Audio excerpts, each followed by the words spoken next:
You ask Tiger to solve. This deals with linear equations with one unknown.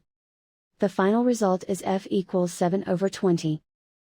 Let's solve it step by step. Swap sides. Group all constants on the right side of the equation. Subtract 1/4 from both sides.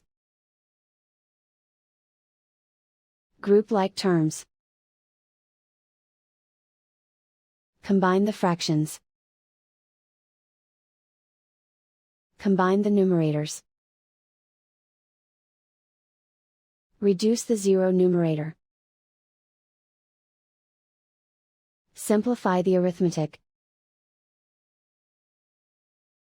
Find the lowest common denominator. Multiply the denominators. Multiply the numerators. Combine the fractions. Combine the numerators. And so the final result is f equals 7/20.